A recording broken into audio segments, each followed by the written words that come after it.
Friends நான் உங்கள் தமிழ் பேசுகிறேன். இன்றைக்கி நம்ம பார்க்க போகிற டாபிக் வந்து த கேம்பிரிட்ஜ் லேடிஸ். இது வந்து யார் எழுதுனாங்கன்னு பார்த்தீங்கன்னா கமின்ஸ். ஃபஸ்ட்டு வந்து கமின்ஸோட இது வந்து யூனிட் 6 வந்து இருக்குது. போய் பார்த்துக்கோங்க பிஜிடிஆர்பியில்.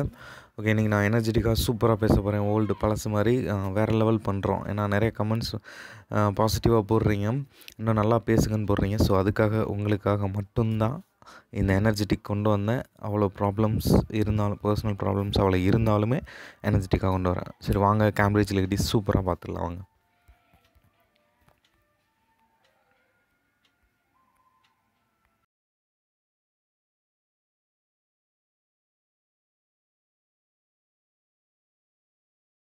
அதுதான் அந்த ஃபுல் ஃபார்ம். இவர் எப்போ பிறகுறாருன்னா October 14, 1894 கேம்பிரிட்ஜில் யுனைடெட் ஸ்டேட்ஸில் வந்து பிறகுறாரு. இவர் எப்போ பிறகுறாருனா September 3, 1962, அதாவது அவரோட 67th ஏஜில் வந்து இறந்துடுறாரு. எங்கன்னா மெடிசன் ஸ்கொயர் கார்டன், அது வந்து யூஎஸில் தான். இவர் வந்து ஒரு American poet, painter, essayist, author and play writer. கிட்டத்தட்ட ஆல்ரவுண்டர்னு வச்சுக்கோங்களேன். ஸோ இந்த போயமில் வந்து 14 லைன்ஸ் இருக்குது. இதில் வந்து கிட்டத்தட்ட இவர் வந்து அப்ராக்சிமேட்டாக 2900 போயம்ஸ் வந்து எழுதியிருக்காரு. 2900 போயம்ஸ் எழுதியிருக்காரு. அதில் வந்து 2 ஆட்டோபயோகிராஃபிக்கல் நாவல் எழுதியிருக்காரு. ப்ளஸ் இன்க்ளூடட் 4 பிளேஸ், நம்ம ஷேக்ஸ்பியர் மாதிரி ஒரு 4 பிளேஸ் எழுதியிருக்காரு. அப்புறம் வந்து செவரல் எஸ்ஸேஸ் எழுதியிருக்காரு. இவர் வந்து one of the most important American poet of the 20th century அப்படின்னு சொல்கிறாங்க. ரொம்ப பெஸ்ட்டான ஒரு போயட். அவர் வந்து திரும்ப என்ன சொல்கிறாங்கன்னா மாடர்னிஸ்ட் ஃப்ரீ ஃபார்ம் போயட்ரி, அதாவது ஃப்ரீ வெர்ஸ்லேயே எழுதக்கூடிய ஒரு போயட் அப்படின்னு சொல்கிறாங்க. பார்க்கலாம் அதுக்கப்புறம் என்ன நடக்குது அப்படின்னு சொல்லிட்டு கேம்பிரிட்ஜ் அந்த லேடிஸை பற்றி என்ன சொல்கிறாருன்னு பார்க்கலாம். இல்லை 14 லைன்ஸ் சொன்னல, ஃபஸ்ட் 8 வந்து ஆக்டிவ் அண்ட் 6 வந்து ஸ்டேட் அப்படின்னு சொல்லி பிரிச்சிருக்காங்க. ஸோ ஃபஸ்ட் 8 வந்து கொஸ்டின் கொடுக்குற மாதிரியும், நெக்ஸ்ட் 6 வந்து ஆன்சர் பண்ணுற மாதிரியும் இருக்குது. சரி வாங்க நம்ம போயம்குள்ளே போயிடலாம். ப்ளஸ் வந்து போயம்குள்ளே போயிட்டு நான் சொல்கிறேன். ஓகே, இவர் வந்து யாரை மென்ஷன் பண்ணுறாங்கன்னா ஹார்வர்ட் யூனிவர்சிட்டியில் இருக்கிற அந்த கேம்பிரிட்ஜ் அந்த லேடிஸை பற்றி தான் இதில் வந்து ஃபுல்லாக மென்ஷன் பண்ணியிருப்பார் இந்த போயமில். சாரி, இந்த டீட்டெயில். ஓகே, என்ன சொல்கிறாருன்னு பார்க்கலாம் வாங்க. அந்த ஹார்வர்ட் யூனிவர்சிட்டி வந்து ஒரு ஓல்டு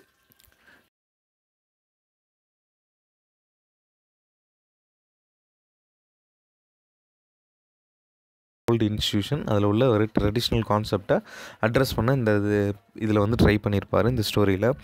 இதில் வந்து என்ன சொல்லுவார்னா, ஹார்வர்ட் யூனிவர்சிட்டியில் இருக்கிற அந்த கேம்பிரிட்ஜ் லேடிஸ் பிஹேவியர் வந்து எப்படி இருக்குது அப்படின்னு சொல்கிறது தான் இந்த கதை ஃபுல்லாக.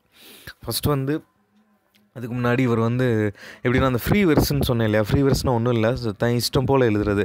இந்த ஃபஸ்ட் லெட்டர் வந்து இவரோட போயமில் வந்து இவரோட பிளேயில் வந்து கேபிட்டலில் வந்து கேபிட்டல் லெட்டர் இருக்காது. ப்ளஸ் வந்து ஃபுல் ஸ்டாப் இருக்காது. எப்பவுமே நம்ம ஒரு விஷயம் ஸ்டார்ட் பண்ணும்போது கேபிட்டல் லெட்டரில் தானே ஸ்டார்ட் பண்ணுவோம். ஸோ அவர் வந்து இதை ஃபாலோ பண்ணியிருக்க மாட்டார். நம்ம கமின்ஸ், எட்வர்ட் எஸ்ட்லின் கமின்ஸ் வந்து பண்ணியிருக்க மாட்டார். ஸோ அதனால தான் ஃப்ரீ வெர்ஸ் போயட் அப்படின்னு சொல்கிறோம். ப்ளஸ் வந்து ஃபுல் ஸ்டாப்பும் யூஸ் பண்ணியிருக்க மாட்டார். ஈஸியாக புரிகிற மாதிரி எழுதியிருப்பார். ஸோ அதுதான் பெரிய ப்ளஸ். இவர் என்ன, சரி வாங்க நம்ம கதைக்கு போகலாம். இப்போ இந்த லேடிஸ் பிஹேவியர் சொன்னேன் இல்லையா, இந்த கேம்பிரிட்ஜ் லேடிஸ் பிஹேவியர் வந்து ஒரு ஃபர்னிஷ்டு ஷோல் அப்படின்னு சொல்கிறாரு. ஏன் அப்படி சொல்கிறாருன்னா, அவங்க வந்து ஒரு ஃப்ரேம் பண்ணப்பட்ட ஒரே மைண்ட் செட்டில் இருக்கிற ஒரு சோலாக இருக்கனால தான் ஃபர்னிஷ்டு சோல் அப்படின்னு சொல்கிறாரு. இவங்க வந்து ஒரு ஃப்ரீ திங்கிங்கே கிடையாது. ஒரு பர்டிகுலர் திங்கிங் மட்டும்தான் அவங்களுக்கு இருக்கும். ஒரு ஸ்மால் திங்ஸ் மட்டும்தான் அவங்க திங்க் பண்ணுவாங்க அப்படின்னு சொல்கிறாரு. நெக்ஸ்ட் வந்து இவங்க வந்து ஃபர்னிஷ்ட் ஷோலாக இருக்கனால தான் அன்பியூட்டிஃபுல்லாக இருக்காங்க அப்படின்னு சொல்லி இந்த இடத்துல மென்ஷன் பண்ணுறாரு. சப்போஸ் இவங்க ஒரிஜினலாக திங்க் பண்ணியிருந்தாங்க அப்படின்னா கண்டிப்பாக அவங்க பியூட்டிஃபுல்லாக தெரிஞ்சிருப்பாங்க. அவங்க ஒரிஜினலாக திங்க் பண்ணாமல் அந்த ஸ்மால் திங்கிங், ஒரு பர்டிகுலர் அந்த ரவுண்ட்குள்ளேயே திங்க் பண்ணுறதுனால இவங்க அன்பியூட்டிஃபுல்லாக இருக்காங்க அப்படின்னு சொல்லி இந்த இடத்துல மென்ஷன் பண்ணுறாரு. நெக்ஸ்ட் வந்து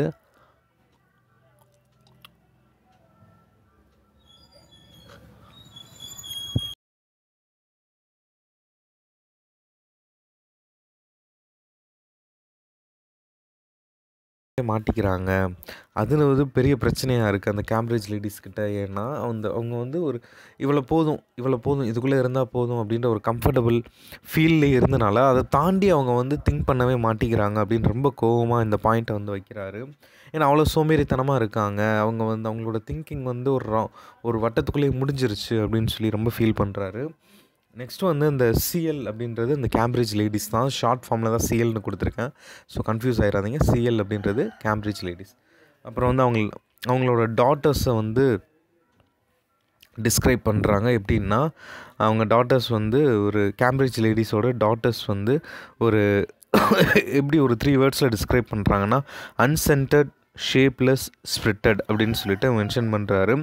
அப்புறம் வந்து சர்ச்சில் வந்து இவங்க வந்து கிறிஸ்டியனைஸ்டு பண்ணப்பட்டுட்டாங்க அப்படின்னு சொல்கிறாரு. நெக்ஸ்ட்டு வந்து அதை ஃபாலோ பண்ணி இவங்க அந்த கேம்பிரிட்ஜ் லேடீஸோட திங்கிங் இன்னும் எவ்வளோ குறுகலாக இருக்குன்னு எப்படி மென்ஷன் பண்ணுறாருன்னா, நம்ம கிறிஸ்ட் அண்ட் லாங் ஃபெல்லோ அப்படின்னு ஒரு 2 கேரக்டர் இருக்காங்க. அவங்க இறந்ததுக்காக ரொம்ப ஃபீல் பண்ணுறாங்க. அது வந்து ஒரு யூஸ்லெஸ் தான், தேவையில்லாத ஒரு விஷயம். அந்த தேவையில்லாத ஒரு விஷயத்தை அவங்க பண்ணிகிட்ருக்காங்க. நம்ம கேம்பிரிட்ஜ் லேடீஸ் வந்து தேவையே இல்லை. அந்த லாங் ஃபெல்லோ கிறிஸ்ட் இறந்தது யாருக்குமே அவசியமே இல்லை. ஆனால் அதை நினச்சி ரொம்ப ஃபீல் பண்ணிகிட்ருக்காங்க. இது வந்து ஒரு யூஸ்லெஸ் தாட்ஸ் அண்ட் திங்கிங். அதனால தான் அந்த கேம்பிரிட்ஜ் லேடீஸை அன்பியூட்டிஃபுல்னு சொல்கிறேன் அப்படின்றத இங்கே திரும்பியும் மென்ஷன் பண்ணுறாரு. நெக்ஸ்ட்டு வந்து அவங்களோட இன்ட்ரெஸ்ட் வந்து ஒரு வேல்யூவே இருக்காது. Not value. அவங்களோட இன்ட்ரெஸ்ட் எப்பயுமே ஒரு ஒரு வேல்யூபிளாக இருக்கவே இருக்காது. நாட் வேல்யூபிள் தான் அப்படின்னு சொல்கிறாரு. நெக்ஸ்ட் வந்து கேம்பிரிட்ஜ் லேடீஸ் வந்து ஒரு ஸ்வெட்டர் வந்து மேக் பண்ணுறாங்க. அந்த மேக் பண்ணோடனே அது வந்து அவங்க பெரிய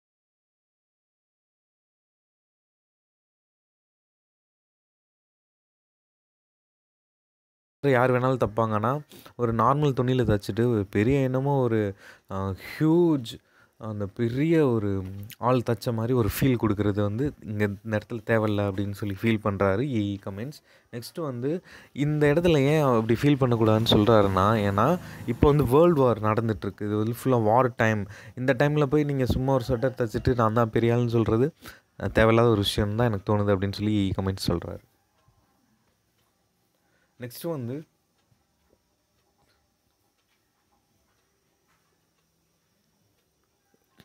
நம்ம கேம்பிரிட்ஜ் லேடீஸ் வந்து காசிப்பில் வந்து பயங்கர இன்ட்ரெஸ்டடாக இருப்பாங்க. பார்த்தீங்களா, எவன் ஒருத்தன் தான் வாழ்க்கையில் வந்து முன்னேறணும், சம்பாதிக்கணும்னு நினைக்கிறவன் இந்த மாதிரிலாம் திங்க் பண்ணவே மாட்டான். அந்த குறுகிய வட்டத்துக்குள்ளே இருக்கிறவங்க மட்டும் தான் அப்படி திங்க் பண்ணுவாங்க. அந்த மாதிரி தான் கேம்பிரிட்ஜ் லேடீஸும் என்ன பண்ணுறாங்கன்னா, காசிப்பை வந்து பயங்கரமாக விரும்புவாங்க. ஃபார் எக்ஸாம்பிள் அதில் மென்ஷன் பண்ணியிருப்பார், Mrs N and Mrs professor D. Mister professor D இவங்க 2 பேருக்குள்ள லவ் இருக்குது, அஃபேர் இருக்குது. எந்த ப்ரொஃபஸர் எந்த இதில் லவ் பண்ணுறாங்க, எந்த இதில் அஃபேராக இருக்காங்கன்னு சொல்லிட்டு அதை ஃபுல்லாக தேடிட்டே இருக்கிறது தான் இவங்களோட வேலையாக இருக்குது. அது வந்து ஒரு அந்த எதாவது காசிப் கிடைக்குமான்னு பார்த்துட்டே இருக்காங்களே தவிர உருப்படியாக எந்த வேலையும் பண்ணுறது இல்லைன்னு சொல்லிட்டு கமெண்ட்ஸ் வந்து இந்த இடத்துல பாயிண்ட் வைக்கிறாரு. நெக்ஸ்ட்டு வந்து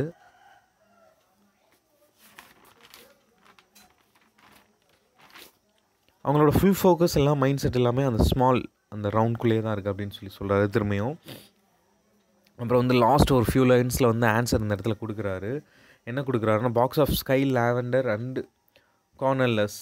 அது பாக்ஸ் ஆஃப் ஸ்கை அப்படின்றது ஒரு நம்ம பூமியை தான் குறிக்குது. அந்த பூமி வந்து என்ன தான் வந்து அழிஞ்சிருந்தாலும், என்ன தான் வந்து பூமி இயற்கைக்கு எதிராக மாற்றம் அடைந்திருந்தாலும், இவங்களோட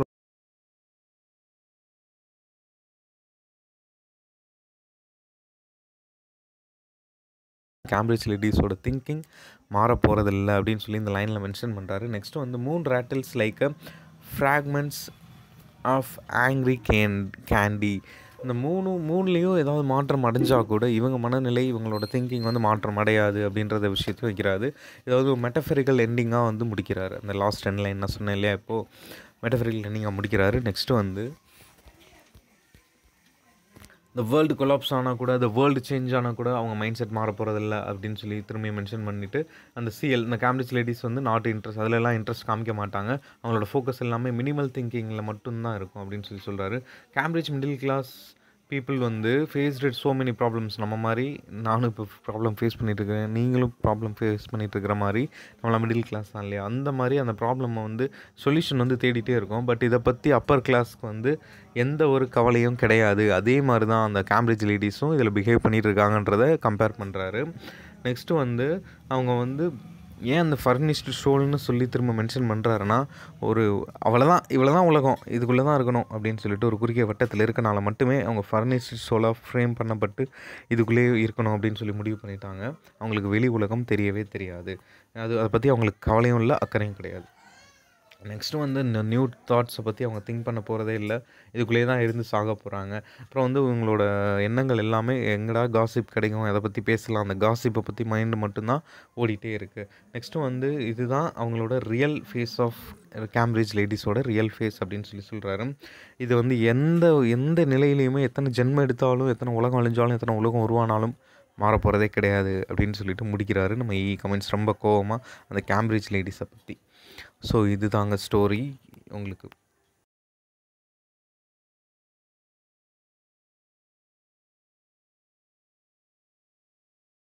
friends, thank you so much for your love and support.